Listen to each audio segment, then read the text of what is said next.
दोस्तों आज हम बात करने वाले हैं एक ऐसी फिल्म की जो एक आम औरत की सबसे दर्दनाक कहानी को दिखाती है और उस दर्द को उसके सबसे बड़े हथियार में बदल देती है। ये कहानी है रायली नॉर्थ की, एक माँ जिसने अपने पति और बेटी को खो दिया और जब कानून ने उसको धोखा दिया तो उसने खुद कानून बनकर इंसाफ किया। ये फिल्म दिखाती है कि जब सिस्टम सो जाता है तो कभी कभी इंसाफ खुद बंदूक उठाता है। तो चलिए जल्दी से शुरू करते हैं एक ऐसी कहानी को जहां एक मां बनती है मौत की परछाई। Hollywood silver screen presenting peppermint. इस फिल्म की शुरुआत एक बरसाती रात से होती है। लॉस एंजलिस की सड़कें गीली हैं। स्ट्रीट लाइट की पीली रोशनी में एक कार खड़ी है जिसके अंदर बैठी है एक औरत। उसका नाम है रायली नॉर्थ। उसके चेहरे पर ना तो डर है न भावनाएं, बस एक ठंडापन। जहां कुछ पल के बाद एक आदमी उसकी कार के पास आता है, लेकिन इससे पहले कि वो कुछ समझ पाए रायली गन निकालकर उसको गोली मार देती है। कैमरा धीरे धीरे पीछे जाता है और इसी के साथ फिल्म हमें रायली की पुरानी जिंदगी में ले जाती है जब वो एक साधारण औरत हुआ करती थी। रायली एक मेहनती और ईमानदार औरत थी जो सुपरमार्केट में काम करती थी। उसका पति क्रिस एक छोटा गैराज चलाता है और दोनों अपनी 10 साल की बेटी कार्ली के साथ एक आम सी लेकिन खुशहाल जिंदगी जी रहे हैं। उनके पास पैसे भले ही ना हो, लेकिन उनके घर में प्यार की कमी नहीं है। क्रिस अपनी बेटी के साथ खेलता है। रायली रात को परिवार के साथ डिनर बनाती है और कभी कभी वीकेंड पर तीनों घूमने जाते हैं। फिल्म के शुरुआती हिस्से में दिखाया गया है कि ये परिवार कितना जुड़ा हुआ है, जिसके बाद में आने वाला है दर्द जो काफी ज्यादा गहरा महसूस होता है। एक दिन क्रिस का एक पुराना दोस्त उसके पास आता है। वो उसको एक खतरनाक प्रपोजल देता है कि अगर क्रिस एक local drug Lord Diego Garcia के खिलाफ थोड़ी सी जानकारी किसी दूसरे गिरोह को दे दे तो उन्हें कुछ $1000 मिल सकते हैं। ये सुनकर क्रिस तुरंत मना कर देता है क्योंकि वो जानता है कि ऐसे लोगों से उलझना मौत को बुलाने जैसा है। लेकिन किस्मत को कुछ और ही मंजूर होता है। ये बात किसी तरह गार्सिया के लोगों तक पहुंच जाती है। वो सोचते हैं कि क्रिस ने धोखा देने की कोशिश की है। गार्सिया अपने आदमियों को ऑर्डर देता है कि इस परिवार को एक उदाहरण बनाया जाए ताकि कोई और उसको धोखा देने की हिम्मत ना करे। यानी कि क्रिस गार्सिया के लिए काम करता है। जहां कुछ दिनों के बाद कार्ली का जन्मदिन आता है। रायली, क्रिस और छोटी कार्ली खुशी खुशी मेले में जाने की तैयारी करते हैं। चारों ओर क्रिसमस की रौनक है, लाइटें जल रही हैं, लोग हंस रहे हैं। रायली अपनी बेटी के लिए पेपरमिंट फ्लेवर की आइसक्रीम खरीदती है, वही स्वाद जो कार्ली का पसंदीदा स्वाद है। लेकिन यही मिठास कुछ पलों में जहर में बदल जाती है क्योंकि तभी अचानक एक काली एसयूवी आती है और बिना किसी चेतावनी के गोलियों की बारिश शुरू हो जाती है। कुछ ही सेकंड्स में रायली का सारा संसार उजड़ जाता है। उसके पति क्रिस और उसकी मासूम बेटी कार्ली वहीं सड़क पर गिर जाते हैं। रायली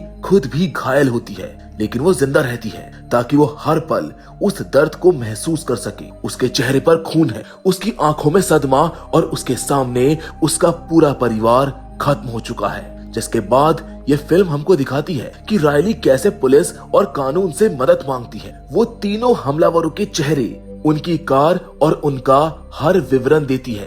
पुलिस उन लोगों को पकड़ भी लेती है और मामला कोर्ट तक पहुंच जाता है। रायली को लगता है कि अब उसको शायद इंसाफ मिलेगा, लेकिन वहां पर उसे मिलता है सिर्फ धोखा।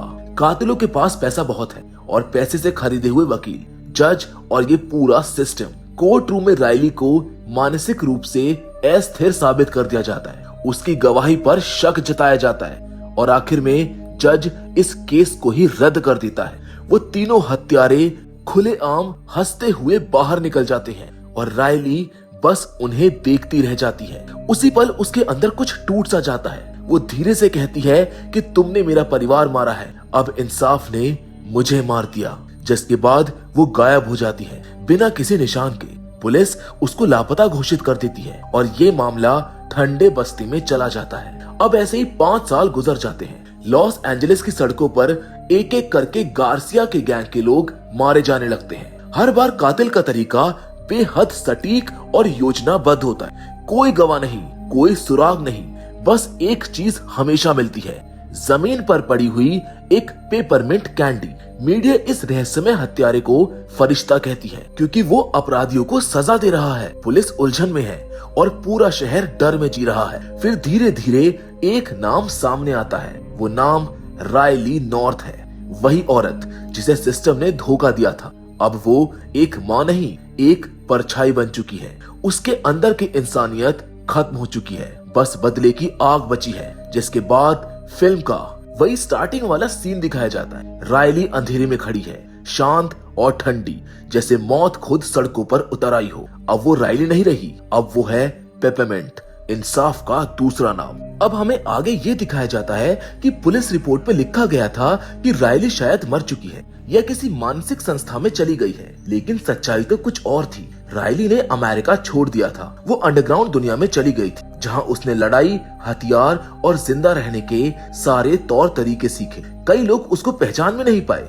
क्योंकि उसने अपनी पुरानी पहचान पूरी तरह मिटा दी थी। ये वही औरत जो कभी एक माँ थी, लेकिन अब वो एक सिपाही बन चुकी थी, अपने दर्द से बनी हुई, अपने गुस्से से ढली हुई। जिसके बाद फिल्म में हमें एक बार फिर से फ्लैशबैक दिखाया जाता है कि रायली अलग अलग देशों में छिप कर रही। उसने हत्यारों, भाड़े के सैनिकों और अंडरग्राउंड फाइटर से सीखा कि इंसान को मारने के कितने तरीके हो सकते हैं। वो जिम में ट्रेनिंग करती है, हथियार चलाना सीखती है और धीरे धीरे खुद को इतना मजबूत बना लेती है कि कोई भी उससे टकराने की हिम्मत नहीं करता। उसकी आंखों में अब वो मासूमियत नहीं है जो पहले हुआ करती थी। 5 साल के बाद जब वो वापस लॉस एंजलिस लौटती है तो उसको कोई नहीं पहचान पाता। वो उसी मेले में जाती है जहां पर उसकी बेटी और पति मारे गए थे, लेकिन इस बार वो आंसू लेकर नहीं बल्कि बंदूक लेकर आई है। वो उसी जगह खड़ी होती है। उसकी आंखों के सामने वो सारी यादें घूम जाती हैं। बेटी की हंसी, पति की मुस्कान और फिर उन गोलियों की आवाज। वो खुद से कहती है कि अब वक्त है इन्हें याद दिलाने का कि मैंने क्या खोया था। रायली अपने बदले की शुरुआत करती है। सबसे पहले वो उन 3 लोगों को ढूंढती है जिन्होंने गोलियां चलाई थी। वो उन्हें एक एक कर पकड़ती है, किसी को अंधेरी गली में, किसी को उनके घर में और किसी को क्लब में। हर बार उसका तरीका सटीक होता है, बिना किसी गलती के। पुलिस को लगता है कि शायद ये किसी प्रोफेशनल किलर का काम, लेकिन असल में वो कोई प्रोफेशनल नहीं थी बल्कि एक माँ थी। अब जैसे जैसे ये हत्याएं बढ़ती है, पुलिस और मीडिया में हड़कंप मच जाता है। हर बार मरने वाले के पास एक चीज मिलती है, पेपरमिंट कैंडी।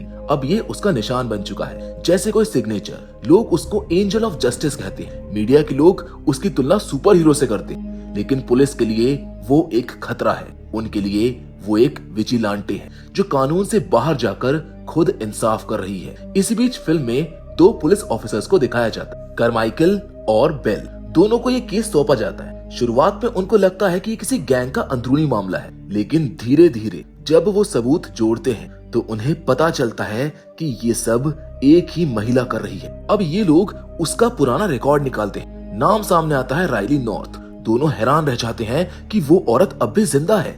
उनमें से एक कहता है कि अगर उसने ये सब किया है तो मैं कहूंगा उसे भगवान का आशीर्वाद मिला हुआ है। जिसके बाद रायली सिर्फ गैंग के लोगों को नहीं मारती, वो उन सबको सजा देती है जिन्होंने इस सिस्टम को भ्रष्ट किया था। वो उस जज को भी मारती है जिसने उसका केस खारिज किया था, उस वकील को भी जो अपराधियों की तरफ से झूठ बोल रहा था, और उन पुलिस वालों को भी जो पैसों के लिए बिक गए थे। एक तरह से वो खुद ही पूरा सिस्टम बन चुकी है, जज भी, वकील भी और जल्लाद भी। शहर भर में अब डर फैल चुका है। गार्सिया को खबर मिलती है कि कोई उसके पूरे नेटवर्क को मार रहा है। वो गुस्से में अपने लोगों को कहता है कि उसको जिंदा पकड़ो, लेकिन अब रायली किसी के बस में नहीं रही थी। वो हर बार एक कदम आगे होती है। वो गार्सिया के हर ठिकाने को बारी बारी से उड़ाती है। पुलिस भी उसके पीछे लगी हुई है, लेकिन अंदर ही अंदर दोनों ऑफिसर्स जानते हैं कि वो गलत नहीं कर रही है।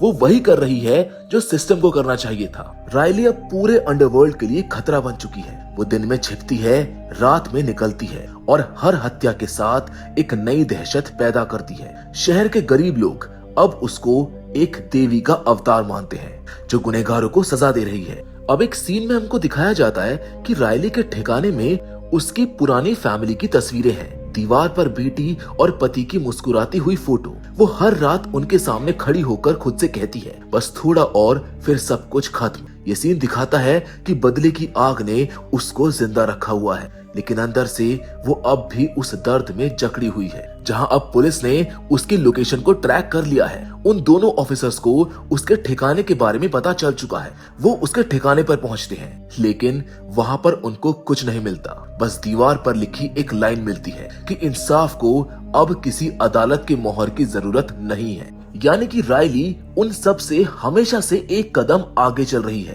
अब तक शहर भर में रायली का नाम फैल चुका है। पुलिस और मीडिया दोनों जानते हैं कि वो जिंदा है और गार्सिया के लोगों की मौत के पीछे वही है। दूसरी ओर गार्सिया बुरी तरह डर चुका है। उसका पूरा गैंग बर्बाद हो गया है। उसके सबसे भरोसेमंद लोग एक एक करके मारे जा चुके हैं। वो समझ नहीं पा रहा कि एक अकेली औरत ऐसा कैसे कर रही है। वो अब रायली को पकड़ने के लिए किसी भी हद तक जाने के लिए तैयार है। गार्सिया के आदमी को पता चलता है कि रायली शहर में ही है। वो एक प्लान बनाते हैं और पुलिस रेड की जानकारी लीक करवा देते हैं ताकि वो उसको फंसा सके। रायली को भी अंदाजा है कि अब मामला आखिरी पड़ाव पर है। वो तैयार है, मन से भी और हथियारों से भी। जिसके बाद हमें एक रात का सीन दिखाया जाता है। लॉस एंजलिस की सड़कों पर सन्नाटा है। रायली अपने ठिकाने से निकलती है काली जैकेट और एक गन के साथ। अब उसके कदमों में कोई डर नहीं है। वो सीधा गार्सिया के मेन गोदाम की तरफ बढ़ रही है, जहां उसके दुश्मन उसका इंतजार कर रहे हैं। अब जैसे ही वो अंदर जाती है, गोलीबारी शुरू हो जाती है। ये सीन फिल्म का सबसे इंटेंस सीन है। अंधेरे में चमकती गोलियों की रोशनी, बैकग्राउंड में धीमा म्यूजिक और रायली का चेहरा जो अब दर्द नहीं बल्कि दृढ़ता से भरा हुआ है। वो एक एक करके गार्सिया के लोगों को मार रही है। उसने जो ट्रेनिंग ली थी वो अब काम आ रही है। कोई गलती नहीं, कोई हिचकिचाहट नहीं। वो सीधी, तेज और सटीक है। गार्सिया अपने ऑफिस में सीसीटीवी स्क्रीन पर ये सब कुछ देख रहा होता है। उसके चेहरे पर पसीना है क्योंकि वो डर चुका है। उसे अब समझ में आ चुका है कि आज उसकी बारी है और उसका बचना लगभग नामुमकिन है। वो भागने की कोशिश भी करता है, लेकिन रायली पहले ही उसके कमरे तक पहुंच जाती है। दोनों आमने सामने आते हैं। गार्सिया आखिरकार उससे पूछता है कि आखिर तू चाहती क्या है। रायली शांत आवाज में बोलती है, वही जो तूने मुझसे छीना था। गार्सिया गन निकालने की कोशिश करता है, लेकिन रायली गोली चलाने में देर नहीं लगाती। गोली सीधे उसके सीने में लगती है और वो गिर जाता है। उसके मुंह से आखिरी सांस निकलती है। रायली उसके पास आती है और कहती है, अब तेरा हिसाब पूरा हुआ। ये सीन इस फिल्म का सबसे पावरफुल सीन होता है। कोई चिल्लाहट नहीं, कोई डायलॉग नहीं, बस एक सन्नाटा। 5 साल का दर्द, गुस्सा और इंसाफ सब एक पल में खत्म हो जाता है। लेकिन ये कहानी यहीं पर खत्म नहीं होती। गोलीबारी की आवाज सुनकर पुलिस पहुंच जाती है। रायली अब घायल है, लेकिन वो जिंदा है। वो भागने की कोशिश नहीं करती है, बल्कि खुद को पुलिस को सरेंडर कर देती है। दोनों ऑफिसर्स जो शुरू से उसका पीछा कर रहे थे, उसको देखते हैं और समझ जाते हैं कि ये औरत क्रिमिनल नहीं है। ये एक माँ थी जिसको सिस्टम ने इंसाफ नहीं दिया। उन ऑफिसर्स में से एक ऑफिसर कहता है कि अगर हम इसको पकड़ भी लें तो क्या फर्क पड़ेगा, ये वो कर गई है जो शायद हम नहीं कर पाए। लेकिन रूल्स के आगे ये लोग भी बंधे हुए थे, इसीलिए वो उसको गिरफ्तार कर लेते हैं। जिसके बाद अगला सीन जेल का दिखाया जाता है। रायली घायल हालत में स्ट्रेचर पर लेटी हुई है और पुलिस उसके चारों ओर है, लेकिन उसके चेहरे पर पहली बार शांति है। उसे पता है कि उसने अपने परिवार का बदला ले लिया है। वो आंखें बंद करती है और अपनी बेटी और पति की मुस्कुराती हुई तस्वीरें याद करती है। जिसके कुछ देर के बाद ये फिल्म हमें एक और ट्विस्ट देती है। जी हाँ, ये फिल्म अभी खत्म नहीं हुई है। अस्पताल में जब पुलिस वाले थोड़ी देर के लिए बाहर जाते हैं, रायली का बेड खाली मिलता है। खिड़की खुली होती है और पर्दे हवा में लहरा रहे होते हैं। मतलब रायली फिर से गायब हो चुकी है। अब वो किसी जेल में नहीं बल्कि कहीं और है, शायद वहाँ जहाँ वो किसी और को इंसाफ दिला सके। जिसके साथ ये फिल्म यहीं पर खत्म हो जाती है, लेकिन एक साइलेंट मैसेज के साथ कि जब सिस्टम सो जाता है तो कभी कभी इंसाफ खुद उठ खड़ा होता है। पेपरमिंट सिर्फ एक बदले की कहानी नहीं थी, ये दिखाती है कि एक आम औरत के अंदर कितना दम होता है जब वो अपना सब कुछ खो देती है। रायली का किरदार ये बताता है कि कभी कभी कानून से ज्यादा जरूरी होता है सही और गलत के बीच फर्क समझना। और जो लोग सोचते हैं कि दर्द इंसान को तोड़ देता है, उन्हें रायली की कहानी याद रखनी चाहिए, क्योंकि कभी कभी वही दर्द इंसान को अजय बना देता है। So with all that said, आज की इस वीडियो में बस इतना ही, लेकिन हमेशा की तरह हम आपसे जरूर मिलेंगे, और वो भी एक और नई इंटरेस्टिंग कहानी के साथ। पर तब तक के लिए धन्यवाद।